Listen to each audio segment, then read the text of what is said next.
All right, we're into the third wow. one now. So you're gonna just edit these, and Yeah, and are you I filming right think I'll now, just or? yeah, we'll just do it like Oh, this. I okay. reckon it seems like every comment has said, I like how casual it is. So I'm just happy we'll go right down that road. Yeah. Okay, now what? I don't Third one. know. You like my wall of Ty Segall behind me? I did that for you. Yeah, that's pretty cool. I know that's your favorite one, Manipulator. Yeah, I think it is. Yeah. That's really good. But But yeah, I like that guy, man. yeah, he's good. I've seen him a few times when he's come over here. And Was it you that were talking about the White Fence album that he did? He did an yeah, album, and it's like a psychedelic. yeah, he's done two with him now. What are they Yeah, yeah, called? Have I got it handy? Yeah, this one. yeah. That album is great. Yeah, Yeah, yeah, that's really good. And they've yeah, done that's a good another one album. as well. Yeah, I like a lot of his side stuff, like that Gogs band I was talking about way back in the previous video. They're awesome as well and worth checking out. And I love this too. This era, the Slaughterhouse. Yeah, This is like yeah. really really good. They like recorded it live in the studio. It's really cool, really raw. And this is like for all of you train spotters out there. This is the original and it's a double 10-inch. I think they've reissued it as an LP. Like Cosmic Brian's so blown away he can't say anything that I've got this 10-inch. It's like That's cool. blowing his. It's really good. And he's surprisingly he's like one of them people like the OCs and King Gizzard and the Lizard Wizard, who's got a massive catalogue of shit and releases records every 5 minutes. Yeah. And I think he's got a new one coming out any day or month soon as well. His last few that I've heard, they didn't really blow me away. I know he had one album where there were no electric guitars, I think. And then I think Yeah, it was last year he had like an acoustic album, and I don't know. yeah, he switches it up a bit. Like I honestly think he's got a couple acoustic ones, and some are better than others. Definitely. I like where is it? I think it's Goodbye Bread. That's kind of half acousticy, half electric guitar, and that's pretty good as Yeah. well. I like that one. When I saw him live, he performed that album and like the whole album.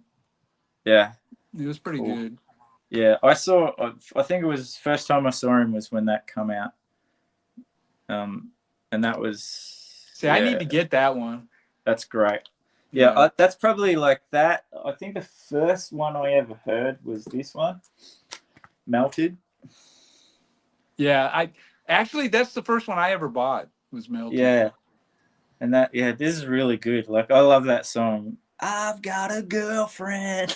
It's like. Yeah. Are you using my phone still? It's really really cool. We'll be 5 more minutes and then we'll be done. I was just gonna say it's really bad. They're burning cars and everything. Oh, really? Oh, what's my happening? wife's giving me the riot updates in LA. Oh shit! I saw that on the news. This will be old news by the time this comes out. Yeah. And there'll be the aftermath. That's something we could do. Not have a riot. I meant because if I showed that Ty Segall one, do you have many 10-inches? About that many. About 5 inches of maybe 4 or 5 inches, maybe 6 inches of 10 inches. That's a few 10 inches. Yeah. I have I don't go out of my way. I did a video on my 10 inches, and it's kind of like 7 inches. You get like half the views, you know. Yeah, And I think I titled it the I don't know, the format that people love to hate on, and I don't get it. They complain about, oh, how can you store them? I store them all my 10 inches are right next to each other, you know. They're yeah, all, but you can buy those boxes which are yeah, made for them. Yeah, yeah. and they stack. I got 5 or 6 of those. It seems like yeah, So you have a lot of 10 inches. yeah, I have stacks of them. Because I've bought lots over the years because in the 90s and early 2000s, 7 inches used to be like a cheap thing to press when you're in like an indie or a punk band. So I'd buy Yeah. them at shows and things like that. And I've just continued to buy them and looking through secondhand records and finding cool stuff.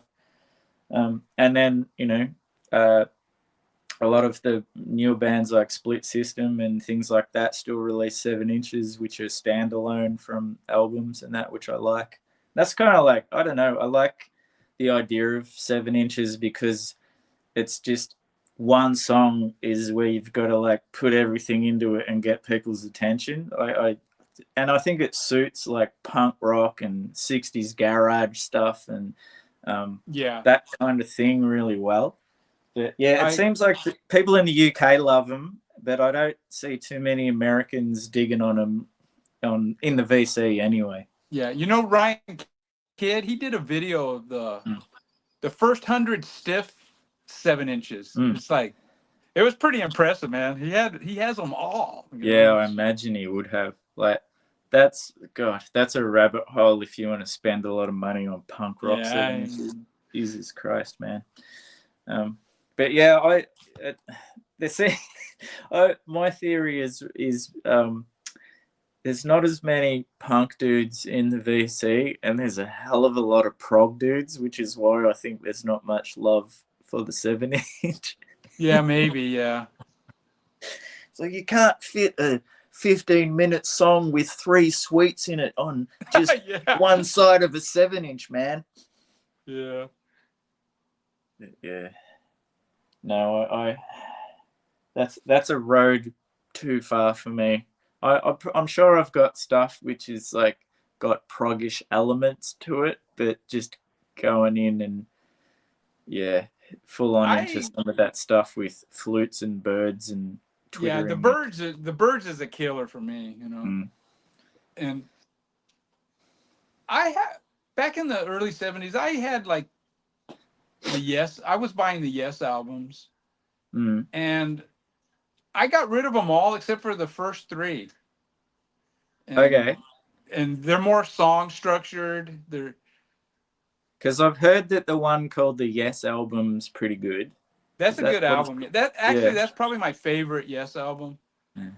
And the one that came out after that, I believe, is Fragile. And I didn't. Yeah. That has like 3, maybe 4 really good songs, and then a bunch of crap in between.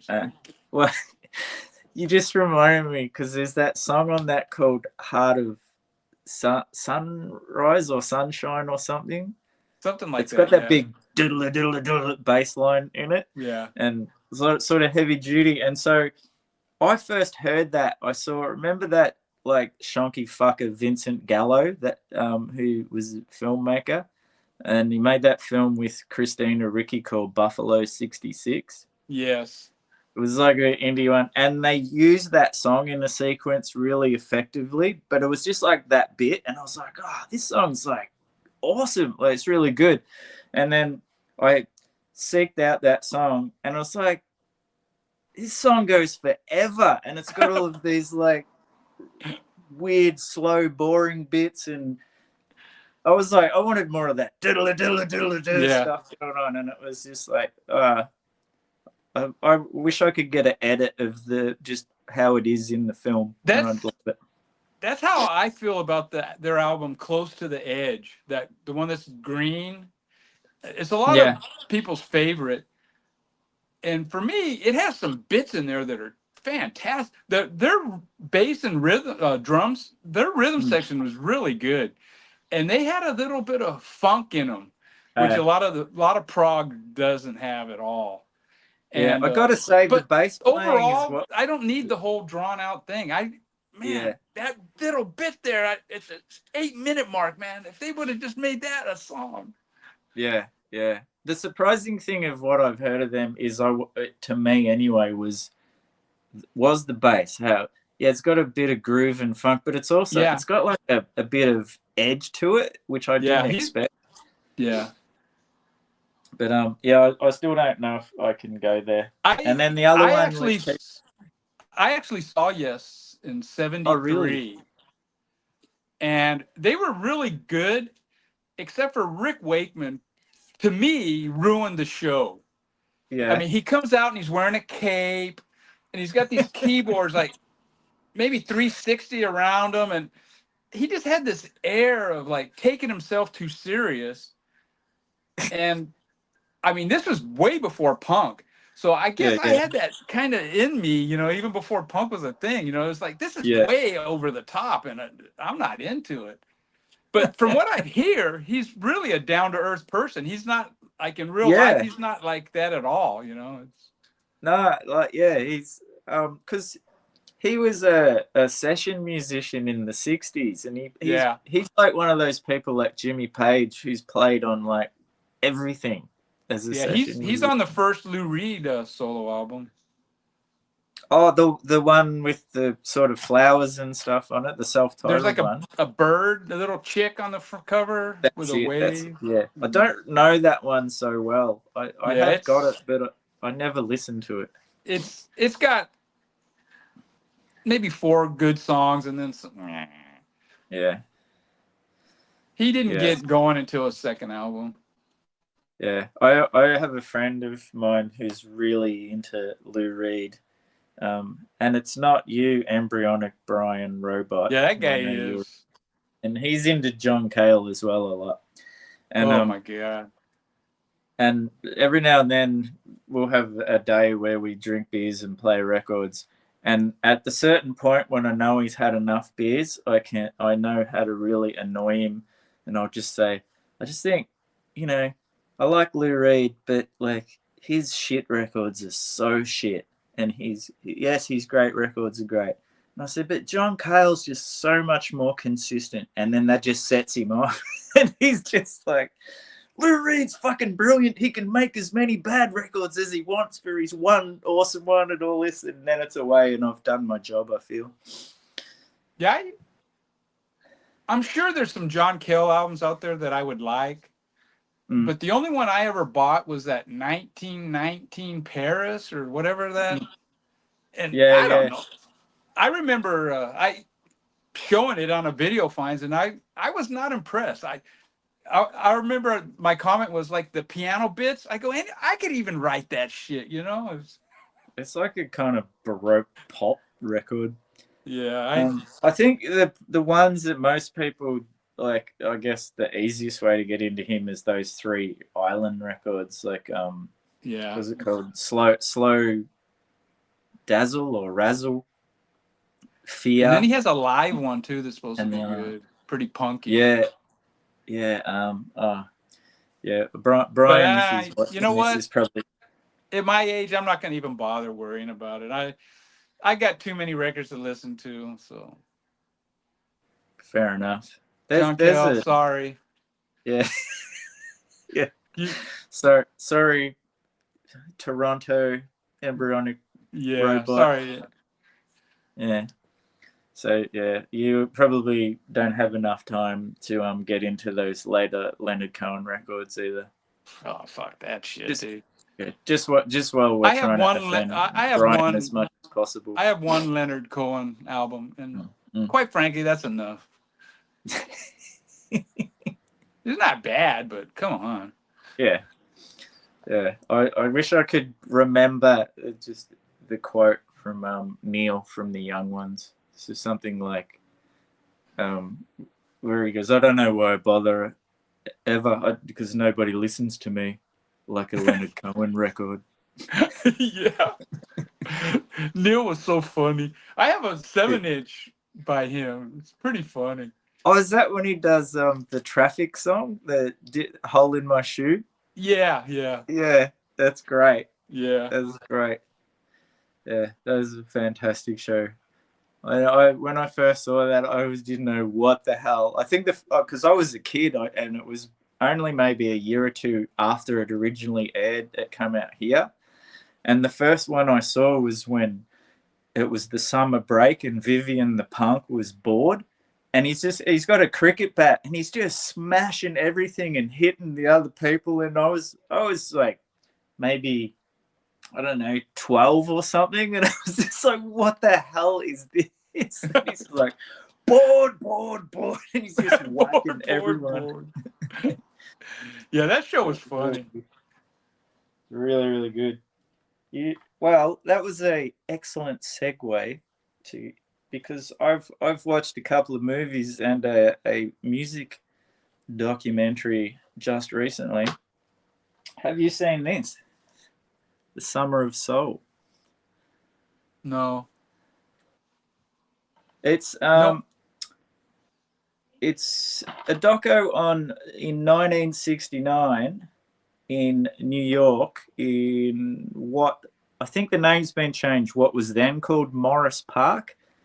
They had a huge concert in Harlem, and it had like the Staples singers, Sly and Family Stone, BB King.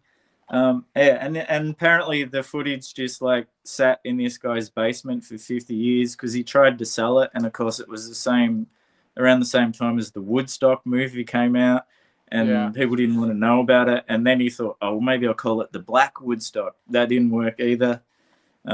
This is great, and that dude from the Roots, Questlove, he put this together. And so it's cool because he interviews some of the performers and also people who are there, and there's lots of awesome footage if you love that like era of like soul and funk music. It's really cool. And I tell you what, Did they interview Whoopi Goldberg? No.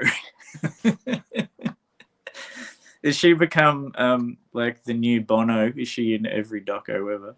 No. She was in that one of the recent Beatles ones. Oh, that's bizarre. Yeah, it was. I guess she saw them in live when she was a little girl. Oh wow. Yeah. So, but that's what I was thinking. Like, what the hell do they have Whoopi Goldberg in this documentary for? And I got to say, the bands in this have their shit together way more than the performances at Woodstock. Yeah. These bands can fucking play. That's cool. Woodstock, I would say. I mean, I have the deluxe version of Woodstock. Yeah. And some of the performances that weren't included in the movie blow away the bands that they included. And it's Johnny Winter, his set is fantastic, man. And I reckon one of the only ones where they include it where they are like super impressive live is like the really young Santana. Like they really got it. The Santana set was pretty awesome. Yeah, they really got that shit. It was like a month before their album was even released, so nobody there knew. Nobody even knew who they really were, unless you were from San Francisco. Yeah. I didn't know that was before the first record came out. Yeah. Because apparently everyone who was in that film, it was the film which came out a year or so later, really blew everyone up. Yeah. That's wild. And another one, I haven't watched this, I reckon, for 20 years. We're getting more filmic now than music. It's Raging Bull. I haven't seen that for so long. Yeah, it's been a long time since I've seen it. It's so good. It's even better than I remembered. And it's a tough watch because he's just fucking out of control. Yeah, but he's the definition of a brute. Yes, but there's so many great scenes with him and Joe Pesci, who plays his brother in it. It's like there's this cool thing where it's after he's first won the title, and he's like he's trying to tune in the TV back when you had antennas on the TV, and Joe Pesci's sitting on the couch, and in the other hand he's got a piece of chicken. And he's like, what are you doing? You got to defend your title fight in 2 months, and you're eating like a pig, kind of thing. And he's like, I can't see the TV for the size of your stomach, man. Like this. And like De Niro wasn't big, and you can see he's like really pushing his guts out. It's really cool. Yeah. Like, and the fight scenes are like amazing too. Apparently, they were all real boxers. The guys who he fought in the film. Oh wow. So yeah, and Jake LaMotta, who it's based on, apparently he spent 12 months with De Niro training, and he reckons he got De Niro to the point where he could have went pro, and he couldn't understand why De Niro didn't want to do it, and like obviously didn't know that De Niro had already won an Academy Award, and this acting thing was probably a bit more serious. So. And last thing, I've been working my way through this, the Akira Kurosawa Samurai box set. Fantastic. Just watched The Hidden Fortress the other night. That's the one which George Lucas stole quite a bit from for Star Wars. Yeah. And you can say he didn't steal, but he borrowed. The very first scene is almost exactly like when you meet C-3PO and R2-D2. It's just that it's two Japanese peasants who are it's and even to the point, you know how the famous Star Wars had changed scenes and it would have that go like across the screen. This does exactly the same thing way before that. Anyway, good on you if you can make a heap of money out of it, George. But these are amazing. Like Seven Samurai, Yojimbo, Throne of Blood. Love this shit. Yeah, those are pretty cool watches. Yeah. But they're long films, so you have to like really invest the time in it as well. They're all at least 2 hours or more. Especially Seven Samurai. I reckon that goes for about 3. Yeah, that's a long movie. Doesn't feel like it though. It's really good. So yeah, you know, you don't come to us just for music. We're like culture vultures, man. Movies. What else we talk about? Oh, we could take on Mazzy and talk about coffee. Nah. What's your favorite? You know beans? what? I've never drunk a cup of coffee in my life. Seriously, not even tried it. Yeah. No interest. No, when I was a kid, maybe 10 or 11, I was like in the Cub Scouts and we went on this camping thing, and in the morning they were cooking the coffee and I don't know, I the smell of it just got me sick, and ever since then I just I don't really care for the smell of coffee. Well, now I think about it, I can understand why. So I'll get a whole heap of people to unsubscribe from me now because of us, meaning the rest of the world. We all know that America has the worst fucking coffee in the world. I was so disappointed when I went there because every American movie, let's get a coffee. How about we go for a coffee? Want to have a coffee and donuts? A coffee. And I get there and it's just like this brown, warm water. It's like, what's going on, man? Maybe we should have got Mazzy on to do the coffee component of this, and he would have argued with me because he's now living in Seattle, the home of Starbucks. Yeah, that's some definitely overpriced. Has a lot more to say than Cosmic Brian about it, that's for sure.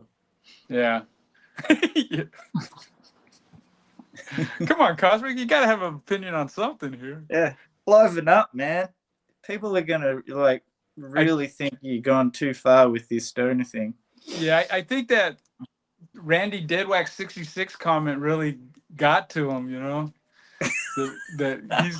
I've never seen him that high or something. He's just a shell of himself since then. So you're a coffee connoisseur? Or? Well, I don't know if I'd say I was a connoisseur. I don't mind. I have a coffee in the morning, but I don't drink them throughout the day. I don't know how people can do that. I wouldn't be able to sleep at night. Yeah. And who wants to shit that much as well? Goes straight Yeah. through you. Those strong coffees that all of the hipsters like. It gives you the shits, huh? Yeah. Oh Well, yeah. kind of like Budweiser. What's the can't remember it. How was it like? How American beer's similar to having sex in a leaking canoe? Because I don't know. it's like fucking water. I like water though. I'm a big fan of water. I love water. Yeah. But Actually, yeah, the only I mean, I was into drinking all kinds of beers, but pretty much now I stick to Miller Lite.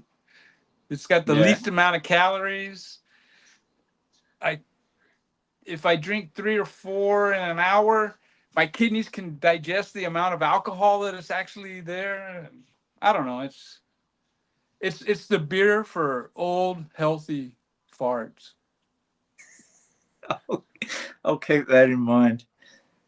Yeah. I'll Mexico have to makes do. some good beers. Yeah. Yeah. Well, I go to Japan every year because my wife's Japanese to visit her family, and they have some really nice beers over there. They're Yeah. quite crisp, really good. Yeah, I even went to the. I think her parents have kind of discovered I don't mind a beer because of one time I went over there and they'd booked a tour of the Kirin Ichiban brewery.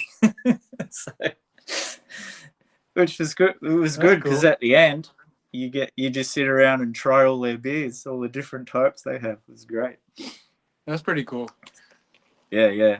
So no, they have and the thing I don't know what it's like over there because we have like bottle shops.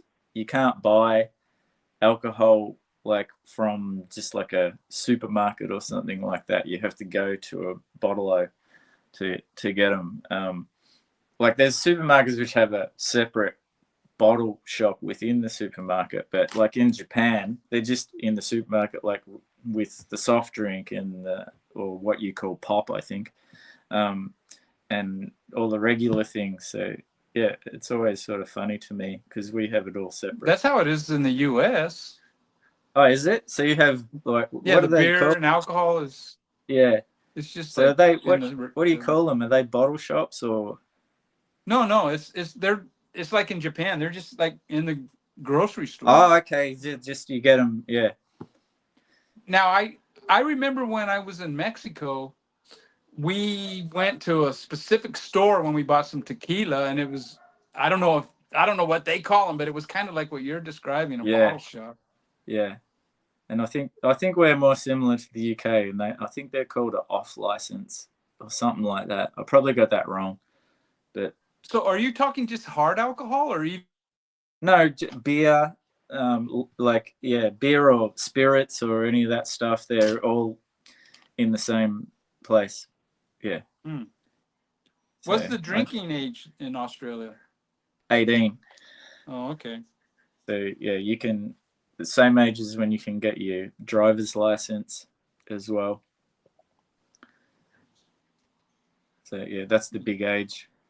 But I Yeah, I don't remember. know. Like, was it 21 over there, isn't it? Or has it changed state to state? No, it's 21 for drinking. Yeah. What blows my mind is like 16-year-olds over there can like get behind the wheel by themselves and drive Yeah. around. Yeah. When I turned 16, I went and got my Yeah. driver's Here, permit or whatever. well, here you can get your driver's learners, but you have to have a A person licensed with driver. a full license with you. Yeah, Yeah. like that. And But there's also like the probationary, which is your P's when you can drive by yourself. But there's stipulations on that too, of like you can't have like hotted up powerful V8 cars and shit like that. And I think you can only have one passenger or two passengers. Oh, there's something weird about passengers too. I can't remember anymore. But yeah. So yeah, to stop them hooning around in hotted up cars when they're young and full of.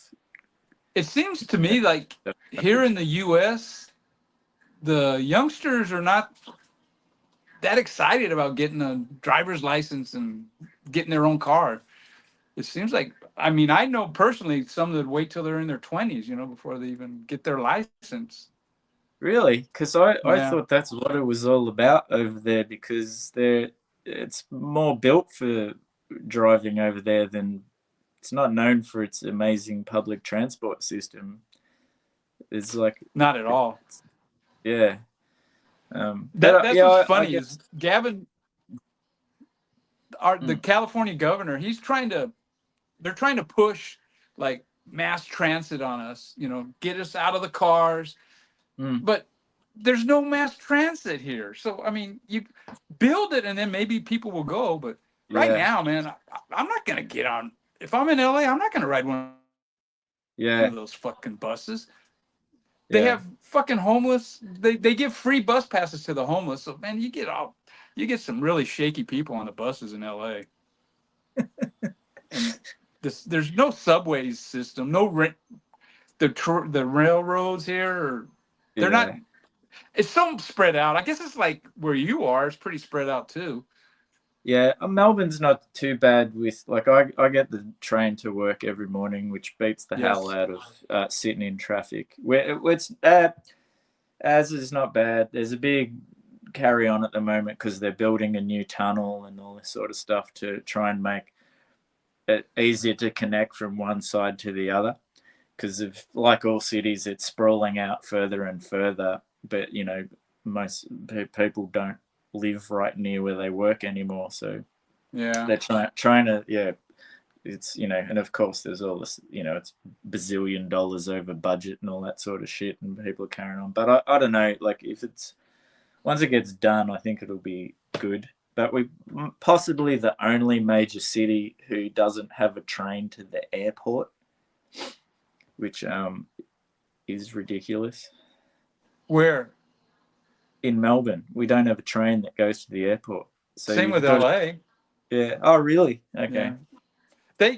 They built the metro system, and there's one that goes along the freeway right towards the airport, but like a couple of exits before it goes to the airport. I guess they decided, we'll go south along and it just dead ends in Redondo Beach. And I think it was because there were some aerospace factories in that area, and they were thinking people would take it to work. But it's like, come on, take it into the LA airport, man. Yeah. Well, man, every time there's a state election here, ever since I first registered to vote when I was 18, every time, whatever political party, yes, part of our platform, we're going to build a train to the airport. And I'll believe it when I'm sitting on the train, because that was like 30 or more years ago, and they still haven't built it. Yeah, I don't see it getting done in LA anytime. In California, they've been widening the 5 freeway. It's been decades. Yeah. They've been, widening it. And it's taken like since the 1990s, I think they've been working on this. When my daughter was in San Antonio, she was there for like 3 years. They built a whole new freeway by her house. Yeah. And it's like, I mean, come on, how come we can't get shit done like that in California, Yeah. No, I feel it, like I bitch and moan about how it is. Like, it's not bad over here in Melbourne itself, but I guess I have the luxury where I get to go to Japan every year, where it's insane, the infrastructure for public transport there. You can go anywhere, and and everything runs like clockwork. It is unbelievable. We have cancelled trains all the time for no particular reason. I think the usual one is like signal fault. But Japan, you'll get like an apology if the train is like 30 seconds late. That's It's funny. and I'm not even exaggerating. Like we've been on a platform and there's been an announcement. It's like apologies with the train is 30 seconds delayed. Yeah, it's unreal. Yeah, So yeah, Europe was like that when I was there. yeah. Germany especially reminded me of Japan with their public transport. That was really really good. That's a good place for buying records too. Germany, that was really good. Really? And Japan actually, yeah. Japan's weird as in it's so specific. Like you can go. There's this place called Disc Union, and there's that in Shinjuku, which is like in big part of the city of Tokyo.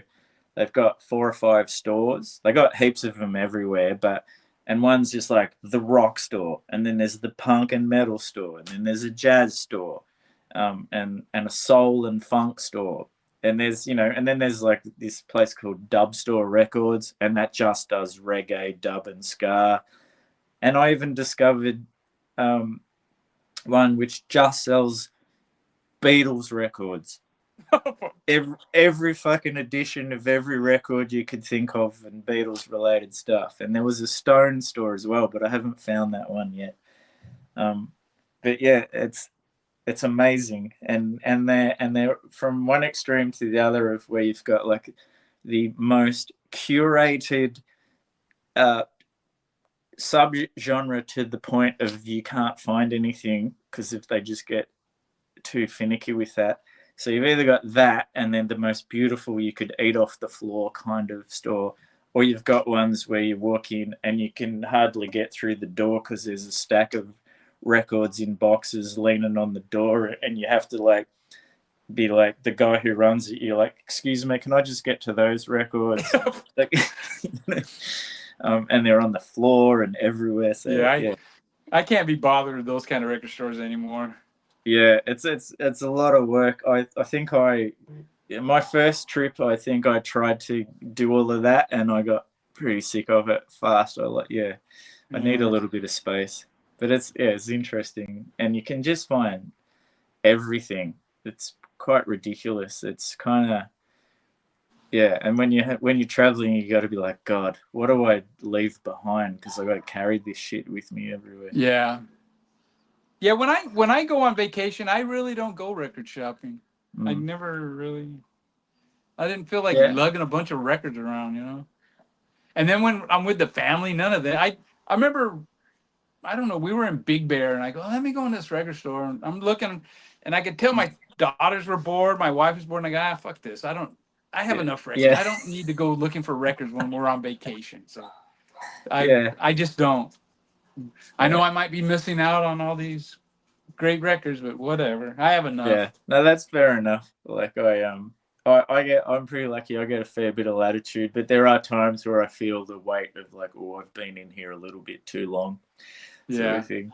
Yeah, but yeah, it was cool in the when I went to Canada and I met up with Brian and Romuald over there in Toronto, and Jack as well in Vancouver, and that was cool because of there was like the social aspect of it as well. So, they met my wife, and so she got to have a chat with them and blah blah blah. So yeah, so you could hang out there a little bit more, and then we'd go out for lunch or something. So that was really good. As much shit as I hang on Brian, he's a really nice guy. Yeah, he's got nice hair. That I did not expect. I think he would really appreciate that. Yeah. Oh man. All right. If we're down to talking about Brian's hair, maybe that's the the sign, huh? That's the sign. I think we're done. We can chop we're done. this My wife, I think she's Jones and she needs her phone. Yeah. Goddamn Cosmic. He's like he's been absolutely useless, these videos. All right. Oh my dog. Good to see you, mate. Come on, Furby.